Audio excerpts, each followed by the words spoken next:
Marilah kita berdoa.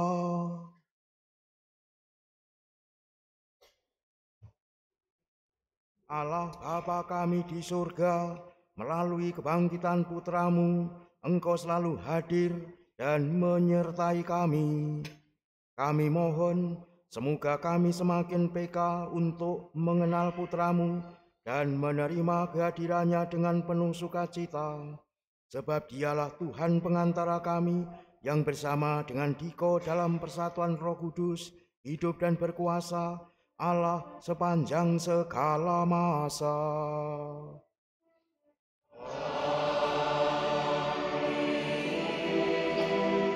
Marilah kita mendengarkan sabda Tuhan.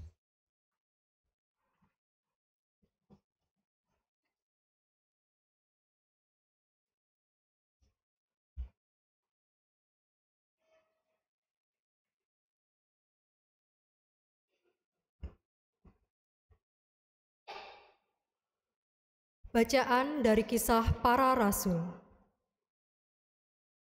Setelah ditangkap oleh pengawal bait Allah, para rasul dihadapkan ke mahkamah agama Yahudi. Imam Agung mulai menegur mereka. Dengan keras kami melarang kamu mengajar dalam nama Yesus. Namun ternyata kamu telah memenuhi Yerusalem dengan ajaranmu, dan kamu hendak menanggungkan darah orang itu kepada kami. Tetapi Petrus dan rasul-rasul itu menjawab, kita harus lebih taat kepada Allah daripada kepada manusia. Allah nenek moyang kita telah membangkitkan Yesus yang kamu gantungkan pada kayu salib dan kamu bunuh. Dialah yang telah ditinggikan oleh Allah sendiri dengan tangan kanannya menjadi pemimpin dan penyelamat, supaya Israel dapat bertobat dan menerima pengampunan dosa. Dan kami adalah saksi dari segalanya itu. Kami dan Roh Kudus yang dikaruniakan Allah kepada semua orang yang mentaati Dia. Mereka lalu menyisah para rasul dan melarang mereka mengajar dalam nama Yesus. Sesudah itu mereka dilepaskan. Rasul-rasul itu meninggalkan sidang mahkamah agama dengan gembira, karena mereka telah dianggap layak menderita penghinaan oleh karena nama Yesus. Demikianlah sabda Tuhan.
kasihanilah aku.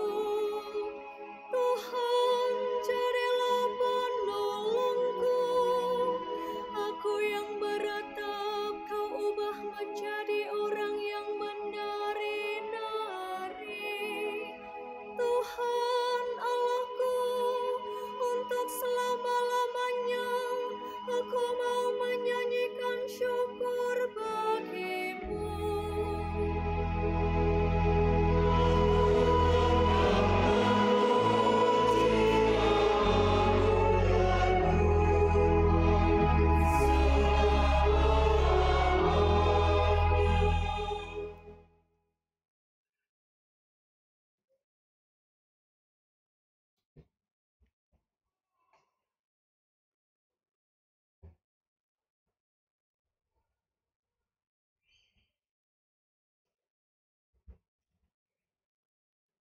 Bacaan dari Kitab Wahyu. Aku, Yohanes, melihat dan mendengar suara banyak malaikat di sekeliling tahta, makhluk-makhluk dan tua-tua di surga. Jumlah mereka berlaksa-laksa dan beribu-ribu laksa. Dan aku mendengar suara nyaring dari mereka. Anak domba yang disembelih itu layak menerima kuasa dan kekayaan, hikmat dan kekuatan, hormat, kemuliaan, dan puji-pujian. Dan aku mendengar semua makhluk yang di surga dan yang di bumi, yang di bawah bumi, dan yang di laut, dan semua yang ada di dalamnya berkata, bagi Dia yang duduk di atas tahta dan bagi Anak Domba, puji-pujian dan hormat, kemuliaan dan kuasa, sampai selama-lamanya. Dan keempat makhluk di surga itu berkata, Amin. Dan para tua-tua itu jatuh tersungkur dan menyembah. Demikianlah sabda Tuhan.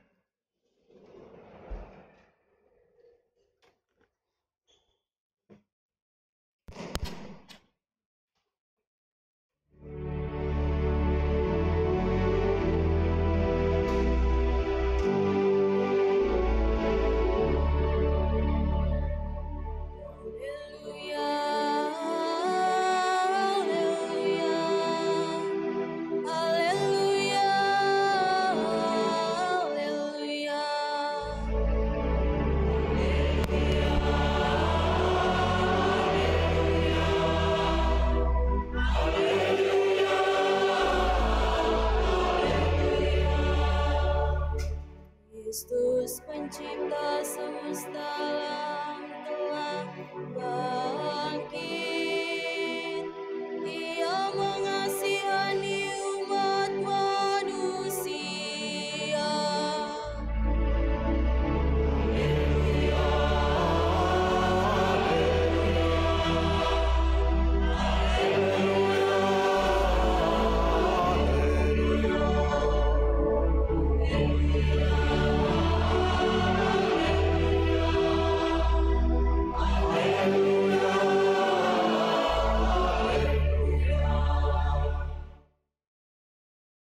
Tuhan bersamamu.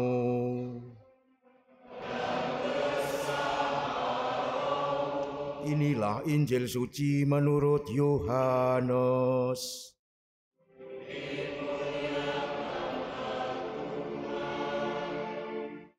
Sesudah bangkit dari antara orang mati, Yesus menampakkan diri lagi kepada para muridnya di pantai Danau Tiberias. Ia menampakkan diri sebagai berikut. Di pantai itu berkumpul Simon Petrus, Thomas yang disebut Didimus, Natanael dari Kana yang di Galilea, anak-anak Zebedeus, dan 2 orang murid Yesus yang lain. Kata Simon Petrus kepada mereka, "Aku mau pergi menangkap ikan." Kata mereka kepadanya, "Kami pergi juga dengan Engkau." Mereka berangkat lalu naik ke perahu. Tetapi malam itu mereka tidak menangkap apa-apa. Ketika hari mulai siang, Yesus berdiri di pantai. Akan tetapi murid-murid itu tidak tahu bahwa itu adalah Yesus. Kata Yesus kepada mereka, "Hai anak-anak, apakah kamu punya ikan?" Jawab mereka, "Tidak." Lalu kata Yesus kepada mereka, "Tebarkanlah jalamu di sebelah kanan perahu, maka akan kamu beroleh." Mereka pun menebarkannya dan mereka tidak dapat menariknya lagi karena banyaknya ikan. Lalu murid yang dikasihi Yesus itu berkata kepada Petrus, "Itu Tuhan." Ketika Petrus mendengar bahwa itu adalah Tuhan, maka ia mengenakan jubahnya sebab ia tidak berpakaian, lalu terjun ke dalam danau. Kemudian murid-murid yang lain datang dengan perahu karena mereka tidak jauh dari darat, hanya kira-kira 100 meter saja, dan mereka menarik jala yang penuh ikan itu. Ketika tiba di darat, mereka melihat api arang, di atasnya ada ikan dan roti. Kata Yesus kepada mereka, "Bawalah beberapa ikan yang baru kamu tangkap itu." Simon Petrus naik ke perahu, lalu menghela jala itu ke darat penuh ikan-ikan besar, 153 ekor banyaknya. Dan sungguh pun sebanyak itu, jala itu tidak koyak. Kata Yesus kepada mereka, "Marilah dan sarapanlah." Tidak ada di antara murid-murid itu yang berani bertanya kepadanya, "Siapakah engkau?" Sebab mereka tahu bahwa ia adalah Tuhan. Yesus maju ke depan, mengambil roti dan memberikannya kepada mereka, demikian juga ikan itu. Itulah ketiga kalinya Yesus menampakkan diri kepada murid-muridnya sesudah ia dibangkitkan dari antara orang mati. Sesudah mereka sarapan, Yesus berkata kepada Simon Petrus, "Simon, anak Yohanes, apakah engkau mengasihi aku lebih dari mereka ini?" Jawab Petrus kepadanya, "Benar Tuhan, engkau tahu bahwa aku mengasihi engkau." Kata Yesus kepadanya, "Peliharalah anak-anak domba-dombaku." Kata Yesus pula kepadanya untuk kedua kalinya, "Simon, anak Yohanes, apakah engkau mengasihi aku?" Jawab Petrus kepadanya, "Benar Tuhan, engkau tahu bahwa aku mengasihi engkau." Kata Yesus kepadanya, "Gembalakanlah domba-dombaku." Kata Yesus kepadanya untuk ketiga kalinya, "Simon, anak Yohanes, apakah engkau mengasihi aku?" Petrus pun merasa sedih karena Yesus berkata untuk ketiga kalinya, "Apakah engkau mengasihi aku?" Petrus berkata kepadanya, "Tuhan, engkau tahu segala sesuatu, engkau tahu bahwa aku mengasihi engkau." Kata Yesus kepadanya, "Peliharalah domba-dombaku. Sesungguhnya aku berkata kepadamu, ketika masih muda, engkau sendiri mengikat pinggangmu dan berjalan kemana saja engkau kehendaki. Tetapi jika engkau sudah menjadi tua, engkau akan mengulurkan tanganmu, dan orang lain akan mengikat engkau, serta membawa engkau ke tempat yang tidak engkau kehendaki."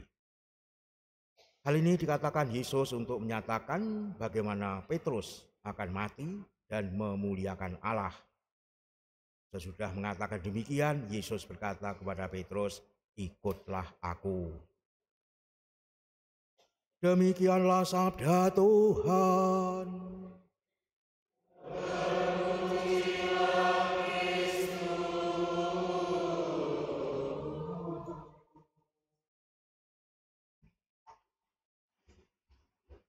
Saudara-saudari yang dikasihi Tuhan, untuk kesekian kalinya Tuhan Yesus yang sungguh sudah bangkit menampakkan diri kepada para murid perdananya dalam situasi yang berbeda-beda. Namun nyatanya para murid yang dijumpainya itu tidak langsung mampu mengenali bahwa yang menjumpainya itu adalah Yesus gurunya yang sudah bangkit. rasanya menjadi aneh. Betapa tidak, sebab sekiranya perpisahan itu kurun waktunya lebih misalkan 50 tahunan, lalu tidak mengenali saat bertemu kembali, kiranya adalah lumrah atau wajar. Kisah Yesus yang bangkit selang waktunya dari semasa ia masih bersama para muridnya kan hanya cuma 3 hari berselang. Masakan hanya selisih 3 hari saja mereka sudah tidak mengenalinya. Mungkin apakah sungguh-sungguh berbeda jauh, sekurang-kurangnya suaranya masakan juga tidak ia kenal, atau mungkin wajahnya dan sebagainya. Itulah yang nyata. Saudara-saudari, kali ini Yesus yang bangkit itu menjumpai para muridnya di tepi Danau Tiberias, manakala Simon Petrus memutuskan untuk kembali ke pekerjaan lamanya, yakni menjadi nelayan untuk menangkap ikan. Keputusan itu didukung oleh teman-teman lainnya, maka mereka segera bertindak menangkap ikan di malam itu juga. Rupanya sejak dahulu kala, entah sejak kapan, SOP menangkap ikan itu waktunya adalah malam hari. Lalu pagi harinya barulah kembali ke darat untuk membawa hasil tangkapan semalam suntuk itu. Namun saat Petrus dan teman-temannya yang saat itu menangkap ikan pada malam tersebut mengalami nasib sial. Karena walaupun mereka semua adalah pakar-pakar penangkap ikan, jago-jagonya penangkap ikan, dan menjalankan pekerjaannya itu juga sesuai SOP-nya, faktanya mereka tidak menangkap seekor ikan pun. Suatu hal yang kiranya sangat mengherankan. Amat jelas tadi diterangkan oleh penginjil, tetapi malam itu mereka tidak menangkap apa-apa. Yohanes 21 ayat 3. Padahal para pakar, kalau pakarnya saya tidak mampu menghasilkan sesuatu, apalagi yang bukan pakar, apakah bisa menghasilkan sesuatu? Saudara-saudari, menjelang siang, Yesus yang bangkit ternyata menjumpai mereka di tepi danau itu, lalu memerintahkan, tebarkanlah jala di sebelah kanan perahu, maka akan kalian peroleh. Yohanes 21 ayat 6. Mereka taat menjalankan perintah itu, meski mereka sejatinya sudah kelelahan. Hasilnya sungguh menakjubkan, karena sama sekali di luar perkiraan mereka. Mereka tidak dapat menarik lagi jala itu karena banyaknya ikan. Yohanes 21 ayat 6. Yang sungguh-sungguh ikan yang ditangkap itu yang mengagumkan bagi para pakar penangkap ikan itu. Maka secara nalar peristiwa ini rasanya aneh. Mengapa? Ya bayangkan saja para pakar penangkap ikan mengerjakan pekerjaan seturut bidang kepakarannya sesuai SOP-nya juga, tetapi faktanya tidak menghasilkan apa-apa. Lalu diperintah oleh dalam tanda petik orang asing, yakni Yesus yang mendatanginya untuk mengerjakan pekerjaan sesuai bidang kepakarannya, tetapi menyalahi SOP. Kok ya mau-maunya menjalankan perintah itu, dan mereka tidak yang membantah sama sekali, padahal mereka jelas-jelas sudah kelelahan. Apakah mereka itu mengerjakannya itu dengan sepenuh hati mantap, ataukah hanya setengah hati, ataukah malah putus asa tanpa harapan? Tidak ada yang tahu. Namun hal yang tak terbantahkan bahwa mereka mendapatkan hasil tangkapan ikan yang benar-benar di luar perkiraan mereka. Saudara-saudari yang dikasihi Tuhan, fakta itu akhirnya menyadarkan Yohanes, salah satu murid Yesus yang menyebut diri sebagai murid kesayangannya, lalu memberitahukan kepada Petrus bahwa yang menyuruhnya menebarkan jala itu adalah Yesus gurunya. Maka ia berseru, itu Tuhan. Yohanes 21 ayat 7. Petrus segera merespon, apa yang disampaikan kepadanya itu dengan sigap, lalu ia menyongsong Yesus. Lalu hal yang menarik lainnya adalah saat mereka sudah mendarat. Mereka mendapati Yesus sudah menyiapkan santapan bagi mereka, yakni ikan dan roti bakar. Yohanes bab 21 ayat 9. Pertanyaannya, dari mana Yesus dapat ikan itu? Apakah membeli pada waktu itu? Juga tidak diterangkan. Tidak ada yang tahu pula. Tapi yang jelas Yesus meminta mereka, para muridnya, berpartisipasi. Bawalah beberapa ikan yang baru kalian tangkap itu. Yohanes bab 21 ayat 10. Nah, setelah mereka memenuhi permintaan Yesus itu, Yesus maju ke depan, mengambil roti dan memberikannya kepada mereka. Demikian juga dengan ikannya.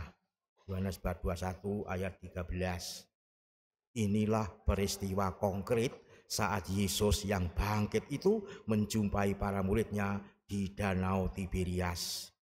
Semua dikerjakan oleh Yesus. Para murid dipanggil untuk berpartisipasi, yakni mau dengan ikhlas berjuang untuk memperoleh ikan tangkapan. Tentunya bagi kita dilibatkan pula untuk berjuang mendapatkan makanan atau rezeki sebagaimana yang tentunya kita juga harapkan. Dan itu tidak semata-mata mengandalkan pada kemampuan dan kekuatan insani diri sendiri, apalagi mengabaikan Tuhan, tetapi justru berani berserah diri kepada Tuhan dan dengan ikhlas pula mempersembahkan hasil tangkapan itu kepada Tuhan sebagai persembahan yang layak. Demikianlah nilai persembahan, tolok ukurnya bukan lagi terletak pada besar kecilnya, banyak sedikitnya nominal yang dipersembahkan, entah berupa kolektor, stip, Eurostole atau persembahan-persembahan yang lain, tapi terletak pada seberapa dalam kita ikhlas dan pantas mempersembahkan persembahan yang tentunya kita telah siapkan untuk dipersembahkan kepada Tuhan. Itulah nilainya. Maka dalam suatu nas lain di mana Yesus pernah memuji seorang wanita miskin yang mempersembahkan di hadapan Tuhan dinilai sebagai yang berkenan dibandingkan yang lain, karena janda miskin itu benar-benar mempersembahkan secara ikhlas dan pantas, walaupun hanya ukuran nominalnya amatlah kecil. Dia hanya mendapatkan sepeser, artinya kalau uang kita mungkin Rp1.000, dan itu sangat dibutuhkan dan benar-benar itulah yang dimiliki, tapi ia rela mempersembahkannya kepada Tuhan seluruhnya. Dia ikhlas dan benar-benar pantas. Sedangkan yang lain dari kelebihannya walaupun nilainya miliaran, tapi hasil korupsi ya tentu saja perbandingannya sangat jauh. Apalagi hanya sebagian yang mungkin dipersembahkan. Itu nilai di mana persembahan yang berkenan pada Allah yang sungguh-sungguh ikhlas. Bahasa Jawanya ikhlas tur pantas. Tidak hanya ikhlas saja. Mempersembahkan 1000 ikhlas, pantas ora ya mbuh, itu namanya kan kurang nilai kepantasannya disembunyikan. Maka disinilah nilai di mana Yesus tadi melibatkan para murid berpartisipasi untuk mempersembahkan hasil tangkapannya kepada Tuhan, dengan demikian sungguh berkenan. Saudara-saudari yang dikasihi Tuhan, dari sekian kali Yesus yang bangkit itu menjumpai para muridnya, entah kepada 2 muridnya yang sedang pulang kampung ke Emmaus karena kecewa, entah kepada para muridnya yang sedang berkumpul di Yerusalem karena ketakutan oleh orang-orang Yahudi, mungkin mereka bernovena dan juga senantiasa membangun persaudaraan dalam kesunyian, pun pula mereka yang sedang mencari nafkah harian pergi ke Danau Tiberias mencari ikan. Yesus yang bangkit, yang mendatangi menyapa mereka, memang baru dikenali berkaitan dengan roti dan ikan. Itulah tanda konkret kehadirannya di tengah-tengah kita umat manusia. Dan itu suatu fakta yang nyata, yang tak terbantahkan. Saudara-saudari yang dikasihi Tuhan, pengalaman 2 murid yang pergi ke Emmaus, yang merasa kecewa atas peristiwa penyaliban Yesus di Yerusalem, mengenali Yesus yang sungguh bangkit, dikisahkan oleh penginjil Lukas, dinyatakan waktu ia, artinya Yesus duduk makan dengan mereka, 2 murid orang Emmaus itu, ia mengambil roti, mengucap berkat, lalu memecah-mecahkannya dan memberikannya kepada mereka. Ketika itu terbukalah mata mereka, 2 orang murid Emmaus itu, dan mereka pun mengenali dia, tetapi ia atau Yesus lenyap dari tengah-tengah mereka. Lukas bab 24 ayat 30-31. Lalu saat Yesus yang bangkit itu juga menampakkan diri di hadapan seluruh muridnya, ia bertindak. Ia mengambil sepotong ikan goreng dan memakannya di depan mata mereka. Lukas bab 24 ayat 42-43. Itulah tanda konkret Yesus yang sungguh bangkit, sungguh-sungguh ada menyertai kita umat manusia. Demikianlah fakta yang juga kita alami semasa kita mengikuti Ekaristi. Disinilah kita sungguh-sungguh dipanggil Tuhan untuk berpartisipasi dalam perjamuannya, dan kita sungguh-sungguh disuguhi makanan yang menjadi jaminan selamat kita, makanan yang sungguh sehat dan menyelamatkan, dan benar-benar dihadirkan di tengah-tengah kita. Dihadirkan dalam Ekaristi, baik itu di luar Yerusalem, peristiwa pengalaman murid yang ke Emmaus, maupun yang ada di Yerusalem, yang berkumpul di rumah di mana mereka bersama-sama menjadi semacam persekutuan yang solid, walaupun ketakutan dengan orang-orang Yahudi, maupun mereka yang berada di tempat pekerjaan mencari nafkah seharian, yakni di tepi danau Tiberias. Singkat kata, Yesus yang bangkit itu terus hadir di seluruh jagat raya ini, menggenapi sabdanya yang tidak pernah bergeser, tetap nyata selama-lamanya, karena ia telah menyatakan, ketahuilah, aku menyertai kamu senantiasa sampai akhir zaman. Matius bab 28 ayat 20. Inilah kenyataan yang benar-benar kita rasakan kalau kita sungguh mengimani Yesus yang benar-benar hadir di tengah-tengah kita dalam perjamuan Ekaristi.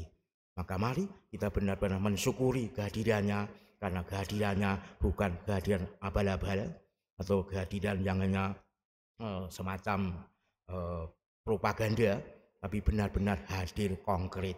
Itulah sebabnya ketika kita menerima tubuhnya, ketika disampaikan kepada kita, kita jelas-jelas mengamininya. Tubuh Kristus kita menjawabnya dengan amin.